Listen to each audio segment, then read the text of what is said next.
take us back to your background. Where are you from? How did you get here? Give us just a quick lowdown of how you got here. I grew up in Hingham, Massachusetts, a town about 15 miles outside of Boston. Went to college in Boston, worked in Boston after college for a number of years. Then it was to New Jersey, to Rutgers University. And from Rutgers University, it was to Elmira, New York. And I've been here in Elmira, New York now for about 25 years. And so about 25 years in Elmira and the Twin Tiers. Actually, if you add the Twin Tiers in general, I've been here about 30 years, so been here for a long time. I don't plan on going anywhere. This is a great place. I don't plan on going anywhere, you know. What do you like most about the Twin Tiers? I like the fact the people are terrific here in the Twin Tiers. They really care about each other. I like the fact there's a lack of traffic. When I was living in Boston, the traffic was awful. When I lived in central New Jersey, when I was working at Rutgers, New Brunswick, the traffic was horrible. Now, you know, if there's 10 cars at a traffic light, it's a traffic jam. So, you know, although I'm waiting to see if at some point they have a helicopter for Elmira traffic. Here we are in the helicopter, 10 cars at the traffic light. Oh, big traffic jam. Something tells me that probably won't happen, but you never know, right? How did you first get involved in politics? How did you get from New Jersey, Massachusetts to here in politics? Well, I first got involved with politics at age 9. I used to hang out at the local Democratic political headquarters in Hingham. It was 1960, 9 years old. Jack Kennedy was running for president, and I got really involved. Actually, passed out pamphlets for Jack Kennedy in supermarket parking lots. Also, the local Democratic committee on Sundays in Hingham, Massachusetts, people did one of two things on Sundays when I was growing up in Hingham. They either went to church or they went to the town dump, which has now been renamed the Hingham Disposal Area. They got a fancy name now. And we set up a table and handed out donuts and coffee on Sunday mornings at the town dump. So that was my introduction.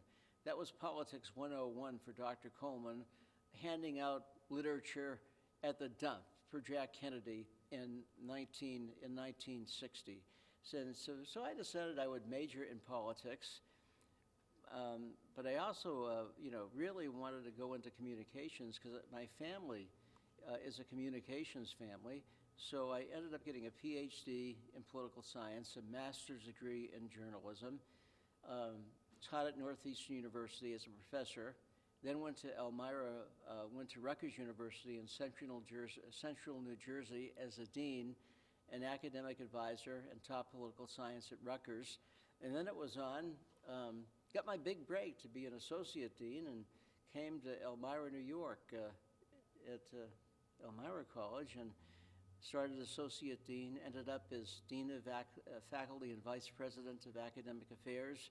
And here I am. And along the way, I started doing commentaries on Twin Tiers TV, did thousands of them over the years. Actually, I'm not exaggerating, did thousands of them.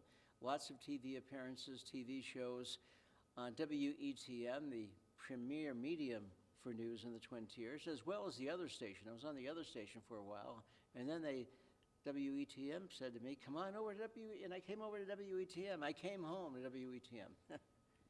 You mentioned handing out pamphlets for John F. Kennedy. Do you remember where you were when he was shot in Texas? I remember, yes. I remember I was, that day I was leaving Foster Elementary School in Hingham. I was an elementary school student, and my mom was there to pick me up, and she told me that Jack Kennedy had been assassinated. And I remember that day too because it was a day that my mom was taking me actually to look for Christmas toys that maybe Santa would bring me. So, but I remember that starkly where I was when Jack Kennedy died, and my mom, and that whole afternoon. And who have you had the opportunity to speak with over the years? There's been plenty of people you've talked with. Yes, Ted Kennedy. Ted Kennedy, I interviewed Ted Kennedy on a plane when it was going from Logan Airport to New Bedford, Massachusetts. At that point, I was working. This is my early college days. I was working at a radio station in Plymouth, Massachusetts, WPLM, and the owner was friends with Ted Kennedy. So I asked my boss, can you arrange an interview with me, Ted Kennedy, because I'm taking a Congress course at Boston University, and I'd like to interview Ted Kennedy for the course in Congress. And he arranged the interview, and interviewed Ted Kennedy. WBSM in New Bedford, Massachusetts. I was doing a radio show on WBSM in New Bedford, and who walks in at one day? Michael Dukakis. So I interviewed Michael Dukakis. I didn't know ahead of time, but he was in the area, and he came to the radio station, interviewed Mike Dukakis, interviewed a lot of people. Hal Holbrook, I got a chance when I was at Elmira College. Hal Holbrook, the star of stage, screen, television, Hal Holbrook was coming to Elmira College, and I had the assignment of picking him up at the airport. So I picked him up in my red Corvette. I have a red Corvette. I picked him up, and we started talking about cars from Elmira Regional Airport to Elmira College, and had this great conversation. I learned that his daughter was a college professor, learned that he liked cars, and we were talking about the Corvette quite a bit on the ride. And then he told me as he was getting, oh, by the way, he said, I have a Porsche. And he smiled at me. He's a great guy, Hal Holbrook. Yeah. Hillary Clinton, you've also had the opportunity to speak with. Yeah, Hillary Clinton. I was very, fortunate to be able to interview Hillary Clinton when she was running for the Senate. This is before she was running for president, and she was Secretary of State and all that. And that was a great interview. So I enjoyed, interviewing Hillary Clinton. By the way, the thing I like most, though, in terms of interviewing is ordinary people. That's really one reason I enjoyed working at WBSM in New Bedford, Massachusetts, because they would call in, and ordinary people would call in and give their views on the issues of the day, and we'd have debates and all that. And so WBSM, the voice of the people, news talk back in the day, I enjoyed that. Also made appearances on talk radio in Boston, in Providence.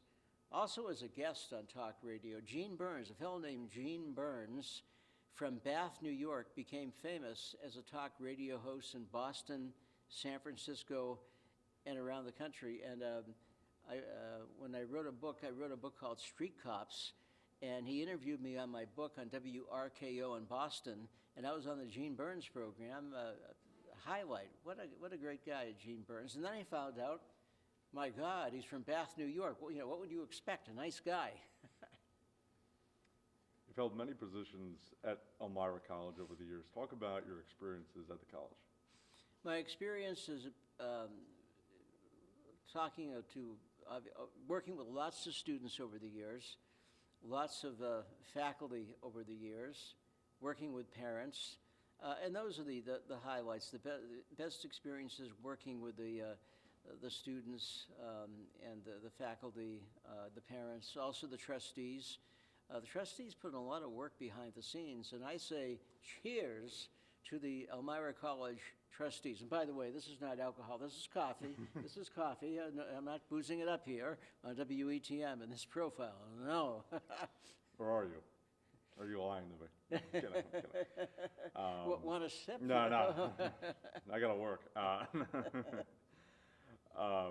You've also held positions at Northeastern, Rutgers, Meriden Valley, Boston University. What memories do you have of those universities and colleges? I think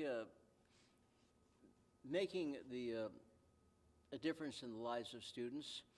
I think going from a freshman in college to a senior in college, that often is, not all the time, but often is transformational. And you see a kid coming to college from high school, And all of a sudden you see them on the stage graduating, and they've been transformed. They have self-confidence, they've been educated, they're ready to hit the ground running with their professional lives. So those were the great moments. And I always enjoyed my work. When I was at Northeastern, I used to wear different costumes in class. They called my classroom the classroom of theater. The Boston Globe had that in the headline, and I used to do that in class. I had these huge classes. I had hundreds of people in my classes at Northeastern, and it was a lot of fun. The students enjoyed it. And when I was at Rutgers, I used drama and dramaturgical methods in my classes, or when I was talking to students. One time I used to talk to auditoriums filled with students at Elmira College, and I had something called Allie the Alligator, this big, long, green alligator, and Allie the Alligator and I would sail over to the students, dance around, explain different things. So I've had a lot of fun. Whatever I've done, I've had fun in my life, and I'm lucky because I don't think I've worked a day in my life. Even though I've have put in 12-hour days, 14-hour days, I don't think I've worked a day in my life because I've had fun all the time, I don't think I've worked a day. And somebody watches and say, yeah, that's right, he hasn't worked a day in his life, the son of a gun. But I've had a career that's been a lot of fun, and now I'm retired, but I'm still active in terms of organizing people for unity rallies in Elmira, still doing political analysis and commentary at this point on the program Political Pundit Night, which is live streamed exclusively on mytwintiers.com. And I love doing the Political Pundit Nights because I hear from 10, 12 people from the community that have different opinions, and you don't see that anywhere else. And I think it's good to spotlight leaders in a community because they're role models for the younger generation that are watching. And you mentioned putting on these different outfits and stuff as a college professor. Most college professors I know just kind of hand out assignments, do that stuff. There's not really that much fanfare with it. Why did you feel the need to kind of have a little fun with it? Well, I think wearing the costumes, using different voices, having Muppets, creates a fun atmosphere to learn. And students tend to remember if they're getting the material packaged in a way that's different. One time when I was in class, I dressed up as George Washington. Another time as a punk rocker. And students mentioned to me later on, they said, I would remember things in your class because I remember how you were dressed and you were giving a skit. One point I had a skit about people being mad at the political system, and I did a skit and I portrayed Howard Beale, the mad newscaster in the movie Network who looked out the window in the movie and said, I'm mad as hell, and not gonna take it anymore. And people remember that stuff. And I wrote an article, by the way, an academic article entitled A Dramaturgical Approach in the Classroom. And that actually appeared in a journal called Teaching Political Science. Refereed article. And I talk about my teaching theories, my voices, my skits, my costumes in that article, and why that helped. That stuff did not replace the educational aspect of the class. It enhanced it, because people would remember it was fun. One time somebody wrote an evaluation, your class was at 8 o'clock in the morning, and I was thinking of dropping it until the first class, and then I was hooked. So I was very pleased that students reacted in that way. And even the WCVB in Boston back in the day, the ABC affiliate, still is the ABC affiliate. They came into my class with cameras and microphones and did the whole spiel. Article in the Boston Globe. It got articles in the Northeastern News. In fact, at one point at Northeastern, the students voted me the best professor on campus. Now, my goodness, how can you do that after 2 years out of Walpole State Prison? I don't know, I just, But you know, was very pleased. The students really said thumbs up to my teaching and voted me the best professor on campus. You know. You were in state prison. Just kidding you. Just kidding. Are you sure about that? Well, you've uncovered something. This is going to be an This is an exclusive. investigative piece. This is going to be investigated. Yeah, it was, it was in the state, but they actually did very well, so they transferred me to the Elmira Correctional Facility. Okay. Now you're in our studio, and I'm petrified. Anyway, you've received many awards. You're over the years. mortified. You're petrified and I'm mortified. shaking in my boots, if we're being honest. We've received many awards over the years: Administrator of the Year Award, Student Association from Elmira College, Proclamation of Honor from Elmira in 2021. What is it like to see your work being recognized by so many different organizations? It's flattering. It's humbling. You know, I've spent my life trying to make a difference, making a difference in the lives of students, making a difference in this community by bringing people together.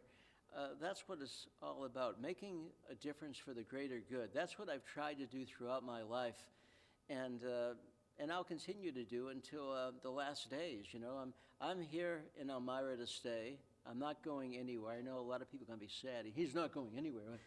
Run him out of town. But I'm going to stay here and continue to do what I'm doing, be the best that I can be, and keep active and try to make it. You know, everyone can make a difference for the good. And sometimes people don't even know they're going to make a difference. Rosa Parks, on that bus in Montgomery, Alabama, when she wouldn't give up her seat to a white man, she made a difference. She sparked.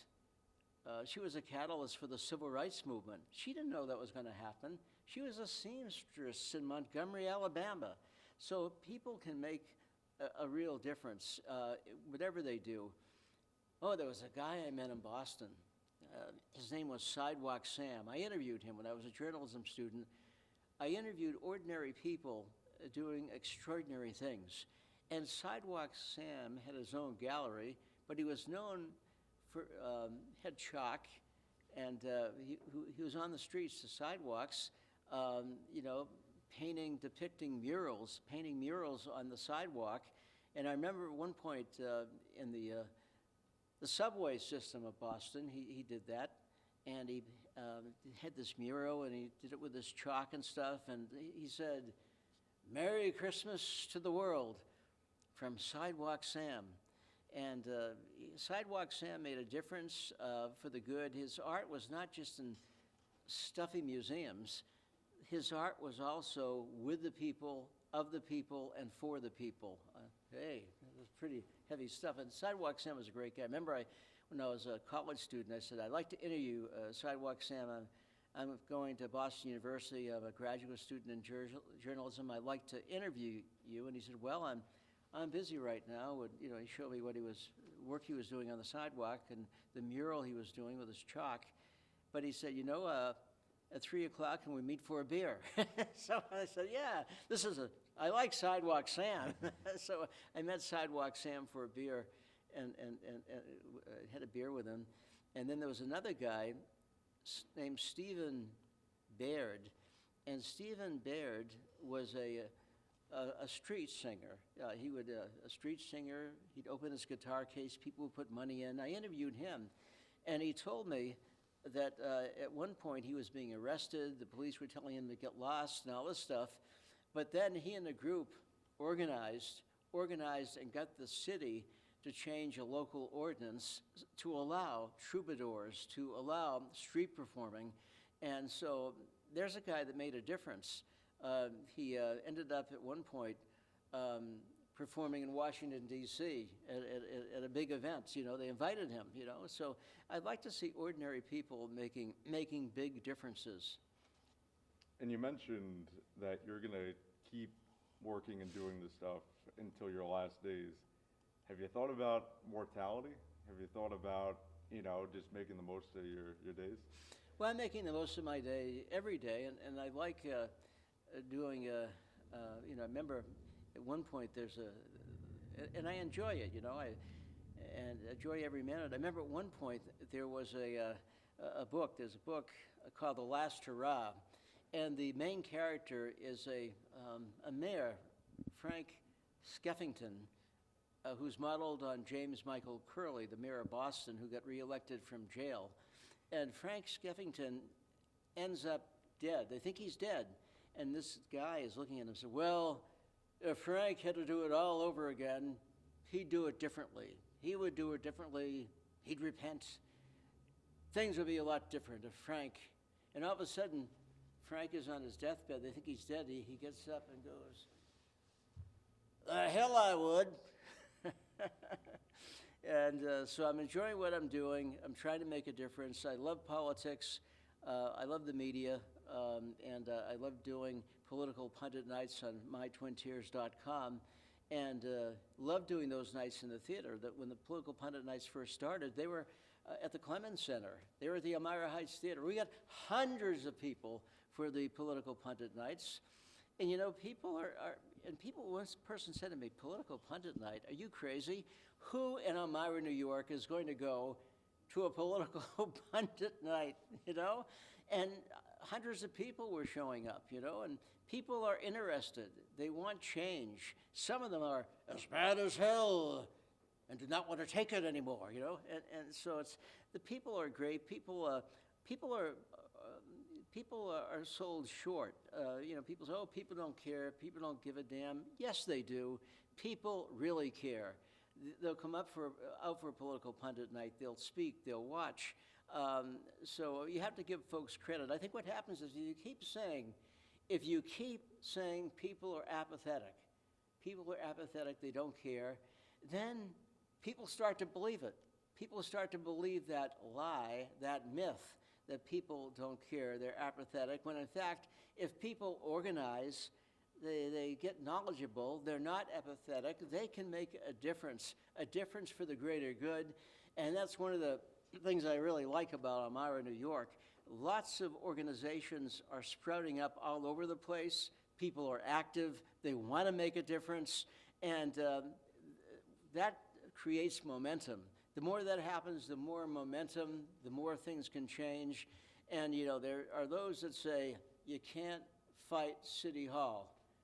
Well, you can fight City Hall. Remember, there's a book by Studs Terkel. Studs Terkel, he was an oral historian, and he talked to ordinary people. Let's talk more to ordinary people. Studs Terkel talked to ordinary people, and there was this woman who was afraid of City Hall, and she was upset and so forth, but she met people and got informed, and she felt very weak at the knees. But at one point she went to a governmental office and opened the door, and there was this red carpet, and she was going there to protest.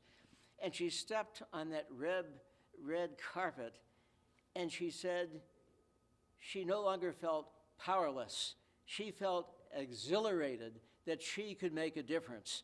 And Studs Terkel found that ordinary people, again, can do extraordinary things, like that woman in Chicago, and they do extraordinary things every day. That's why it's important to talk to ordinary people, to get them together, and it's not just, quote unquote, the VIPs that are important. See, that's the myth.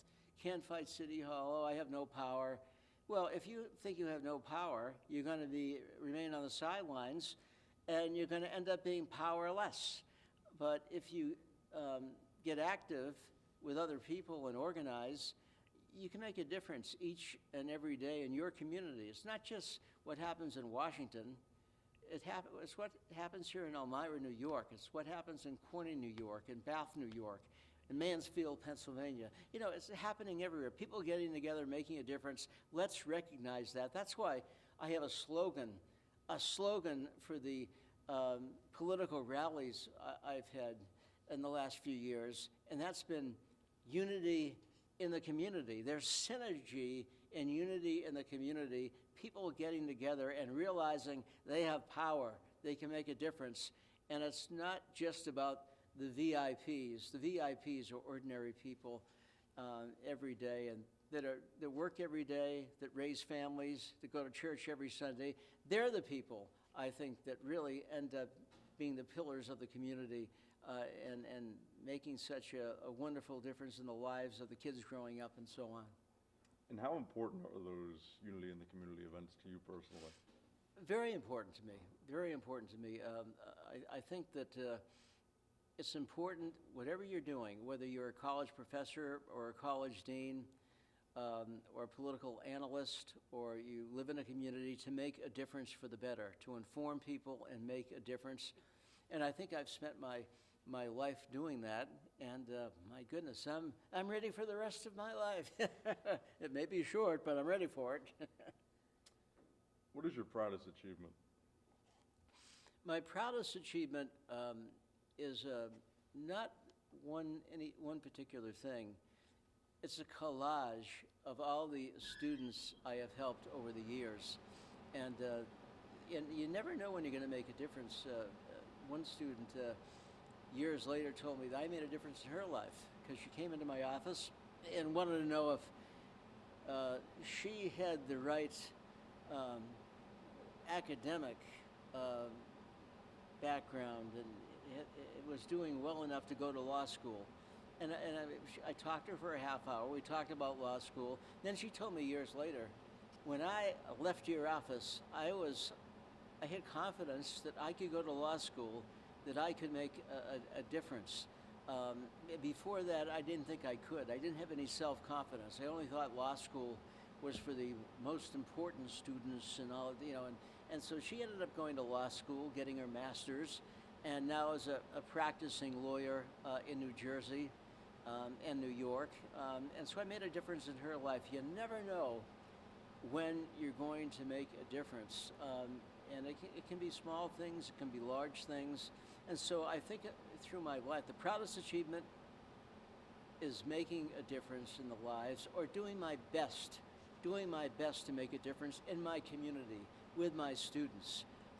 As a faculty member, when I was at Northeastern University, trying to make a difference, and that's what I've been doing all my life. And so it's not any one thing, it's a collage.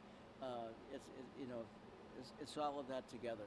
So, proudest achievement now to, do you have any regrets? No, I have no regrets. I only look to the future with a positive way. I want to also mention that I had a wonderful mom and dad growing up.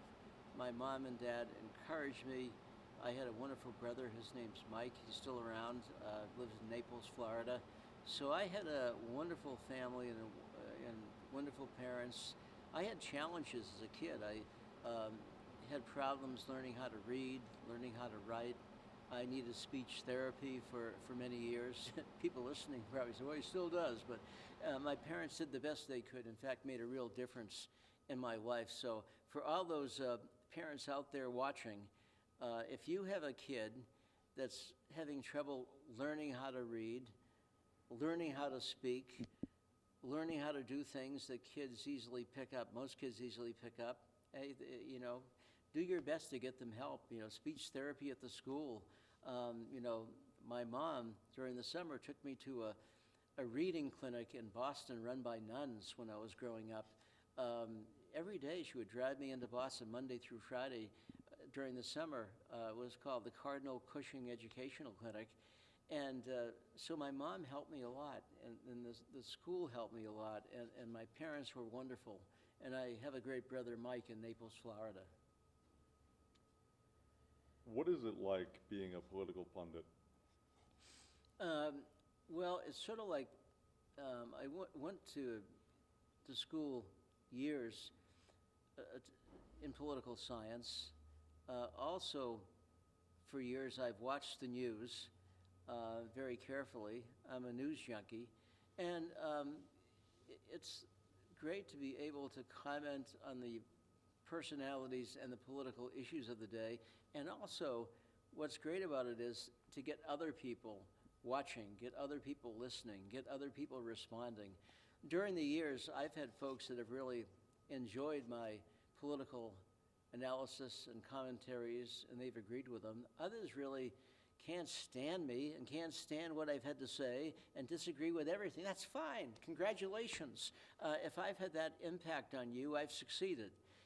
Anytime you have an impact on a person. Now, one time somebody stopped me on the sidewalk years ago, and he said, you know that political commentary you gave the other night? I was with my friend here, and we were sitting on the couch watching TV, and we started throwing bananas and fruit at you on TV. They were throwing stuff at me. I succeeded, and I succeeded so much they stopped me on the street. And sometimes I've gotten people. One time when there was a scandal in the Catholic Church in terms of the pedophiles and the priests and so forth, I criticized a cardinal in Boston, criticized the cardinal in Boston, and I was walking down the sidewalk here in Elmira, down College Avenue, and this man stopped me and he goes, you. When somebody says you, you know it's going to be, you are a horrible Catholic. What do you mean criticizing the cardinal and doing this? And that was the beginning of that scandal in the church that now is, everybody knows about. And there's been lots of investigative reports and exposés, not only for what happened in Boston, but around the world. In fact, when I was growing up in the Boston area in Hingham, Massachusetts, one of the major priests at that point, he was in charge of the altar boys, was a guy named Gagan, Father Gagan. And he became a notorious pedophile priest. He went to prison, and he was knifed in prison and killed by a prisoner who had been abused as a kid. So it's quite a life. So you don't care if people disagree with you? No, not at all. In fact, I don't. If everybody's watching and hearing what I have to say, and it's kumbaya, that to me, I failed.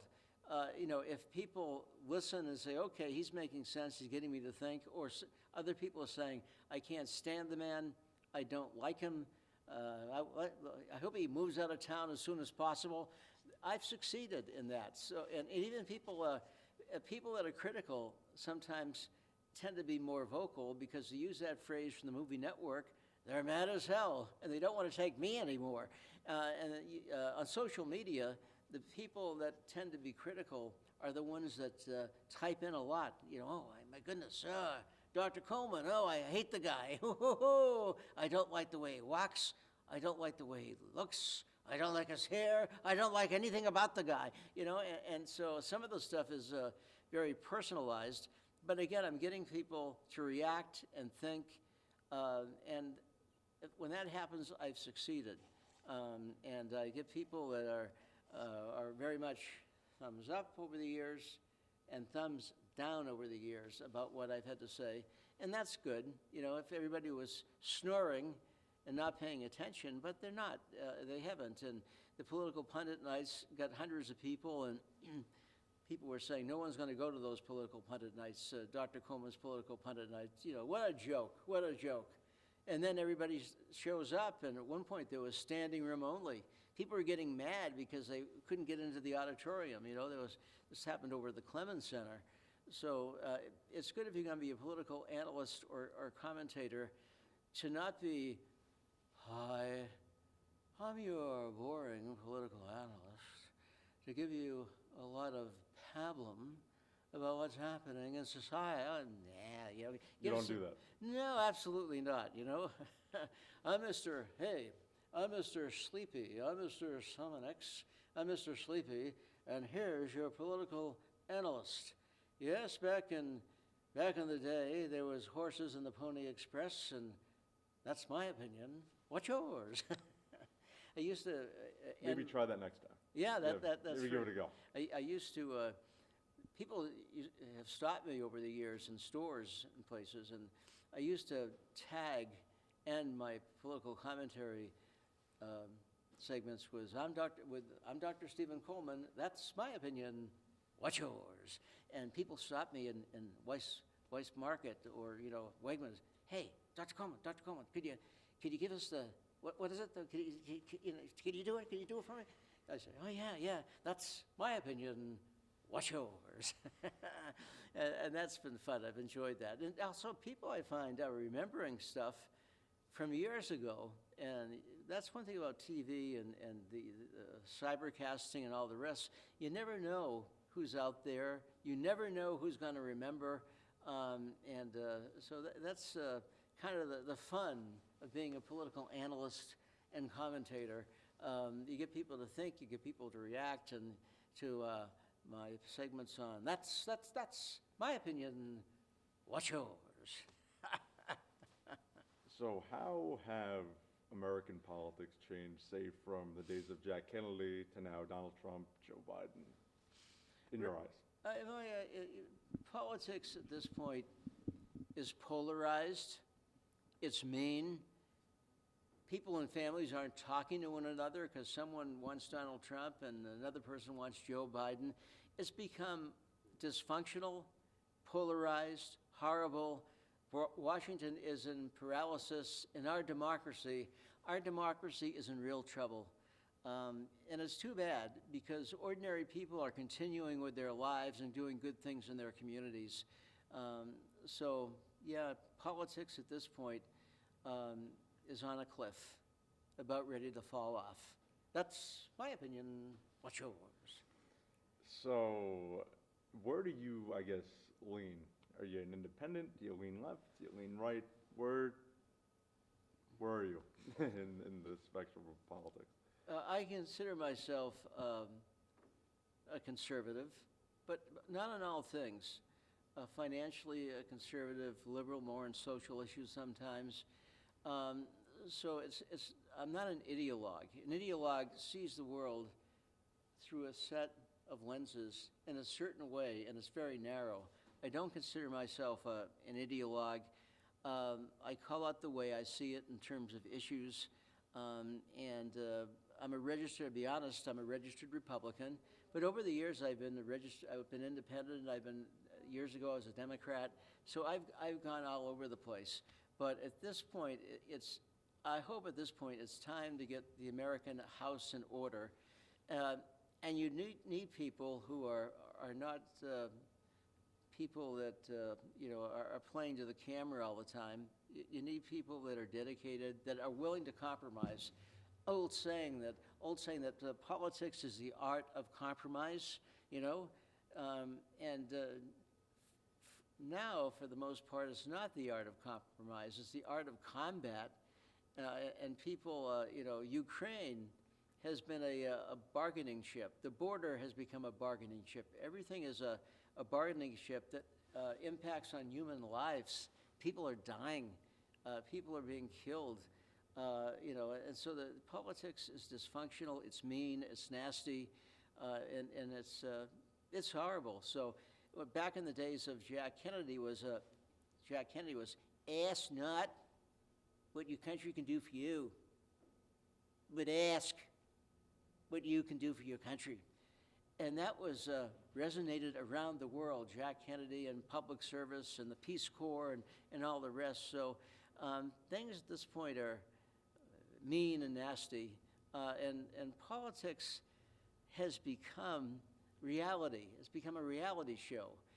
You turn on the news at night, it's reality TV time. Oh, there's Donald Trump saying this and Joe Biden doing that, and this person, it becomes a reality TV show. It doesn't seem real, but this stuff is real. What happens, what we do in our country is real. China is real. North Korea is real. Iran is real. Vladimir Putin is a menace and a barbarian. All this is real stuff, but it tends to be, after a while, we get numb to it. It's almost like it's the news of the day, the horrible news of the day is a TV show, and everybody's tuned in. I mentioned earlier in the interview That Movie Network, and the mad newscaster of the airwaves, Howard Beale, mad as hell, and we're not going to take it anymore. Open your windows. And it's become mad. The national news, oftentimes, you see horrible things day after day after day, and politicians that are playing to the audience that really aren't interested in the country, but interested in themselves. interested in, how many people are gonna, react to them, and it's a horrible state of affairs. So that's, a little kid at 9 years old passing out leaflets for the Democratic Party in the supermarket parking lot. Look back then, people would criticize. I remember for the Democratic Party, I was handed a woman a pamphlet in a parking lot for Jack Kennedy back in 1960 when I was 9 years old, and the woman looked at me. She was down in the, a little guy, looked at me, looked at the pamphlet for Jack Kennedy. Are you a communist? I said, what do you mean? But she was, that point where I grew up was a very Republican town. It's now changed. It's now a Democratic bastion, Hingham, Massachusetts. That shows you how things over the years can change. Politics can change. People can change. So if people say, well, things will never change, you can't fight City Hall, everything will be the same, that's not true. Change is a constant thing, and people need to be aware of it, need to participate and be active in their communities. And we need better leadership, and it starts with the kids in school. We need better education for the kids in school, civics for the kids in school. Hey, and give them pamphlets, let them pass out the pamphlets in the parking lot of Weiss Market or Wegmans. We want to include Tops. So we want to include Tops, yeah, and the other great food stores in the Twin Tiers. Jubilee, I have to talk Jubilee, yeah. Lest we forget, right? Yeah. We're in an election year, as you know, months away from presidential election, many other elections. What are the most important issues in your eyes heading into the 2024 election? Oh, I think for me, the border issue is a big deal. Somehow that has to be addressed, and it shouldn't be addressed by clownsmanship between the Democrats and the Republicans on national TV. The leaders of both parties have to do something. They have to compromise. I think that's a big deal. I think Ukraine is a big deal. Now that the war is a couple of years old, people are saying, well, maybe we shouldn't be supporting Ukraine. And well, Ukraine is in trouble, and Putin is going to continue to get money and the resources to fight the war. I think Ukraine's important. I think the border is very important. I think crime is important. I hear these reports, well, crime is going down. Well, if I'm walking on the streets of Baltimore or Philadelphia and someone shoots me and robs me, and someone says to me, crime is going down, it doesn't mean too much to me if I'm in the ambulance heading for the hospital. So crime is very important. The border is very important. Ukraine is very important. And getting people in this election to participate and to vote is very important. Voting can make a difference. Most people, most of the time, don't vote, but voting can make a big difference. And I hope people come out and vote en masse this election. Israel-Hamas, is that an important thing in your eyes? Yeah, I think it's an important thing, and I think that in terms of the Israelis and Palestinians and the Palestinian state, I think I think at the end of the day, again, compromise. I think there's room for compromise, and you get these extreme positions, and with the Israeli situation, you get anti-Semitism, and you get everything mixed together, and it's horrifying, and it needs to stop, but obviously, at this point, Israel is at a war. They were brutally attacked, by Hamas, and they're trying to deal with that. But there's also civilians in their lives, and as you know, so many civilians, thousands of civilians have been killed. So I think there's arguments on both sides of the issue here. But I think that right now there's the idea, well, let's maybe stop the fighting for a short period of time.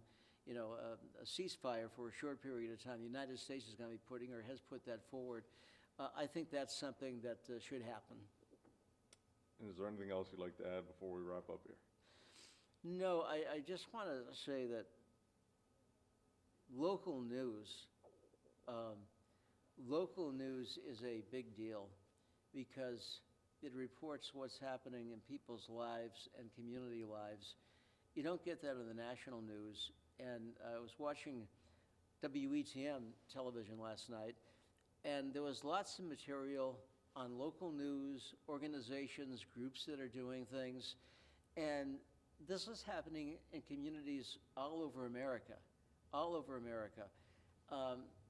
And it gives me hope because it shows, I think, when you see all these organizations and people care. People care, you know, and want to make a difference.